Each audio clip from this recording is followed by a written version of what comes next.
আসসালামু আলাইকুম। আমরা গত দিনে ত্রিকোণমিতিক অনুপাতগুলোর পরিচিতি পাইছি। আজকে আমরা অনুপাতগুলোর সম্পর্ক দেখব।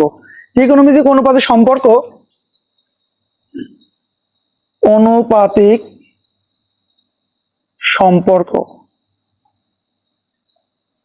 এই সম্পর্কটা কিন্তু অনেকেই গুরুত্ব দেয় না। এই সম্পর্কের উপর কিন্তু অনেক কিছু ডিপেন্ড করে। এই আমার ভিডিও দেখে তুমি এই সম্পর্কটা কিভাবে ডিপেন্ড করে সেটা তোমাকে আমি দেখাবো। তোমরা সবাই মনোযোগ দিয়ে দেখবে। অবশ্যই ছোট ছোট জিনিস কিন্তু তোমার বড় ধরনের কাজ উপকার করবে। ছোট জিনিসকে ছোট মনে করা যাবে না। পৃথিবীতে তুমি কয়েকটা জিনিস ছোট মনে করবে না, তার ভিতরে কিন্তু পড়াশোনা কিন্তু কোন জিনিসটা কখন লাগে কেউ জানে না। ছোট মনে করা যাবে না। যখন কোনো নিয়ম শিখবে মনে রাখবে আমার এই নিয়মটাই লাগবে। তার মধ্যে পৃথিবীতে কয়েকটা জিনিস ছোট মনে করা যায় না, তার গুলো আমি বলি। আগুন, আগুনকে কখনো ছোট মনে করা যাবে না। দ্বিতীয়, শত্রুকেও ছোট মনে করবে না। মনে করো সিম্পল মানুষও আমার কি করবে, হ্যাঁ ও বড় ক্ষতি করতে পারে। 3 নম্বরে আমরা যদি দেখি তাহলে অসুস্থতা, এটাকেও ছোট মনে করা যাবে না। তো ছোট কিন্তু মনে করলে আমরা পরবর্তী বিপদে পড়তে পারি। তো আমাদের সূত্রের ক্ষেত্রেও তাই, আমরা ছোট মনে করব না। যেটাই আমরা দেখবো মনে করবো এটাই আমার পরবর্তী কাজে লাগবে।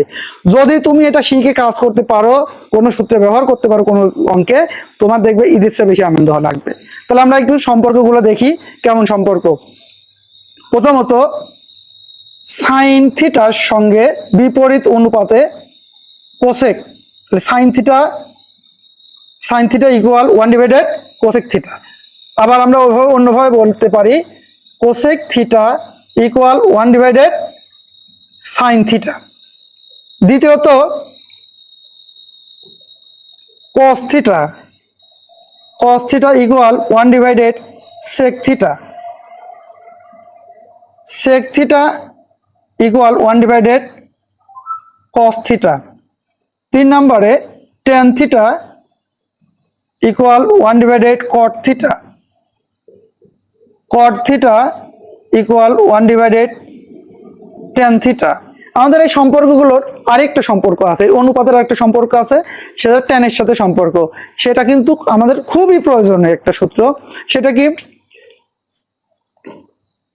Ten theta equal sine theta divided cos theta.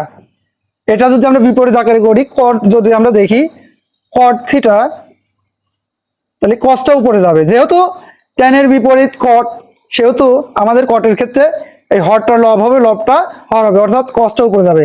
Cos theta divided sine theta.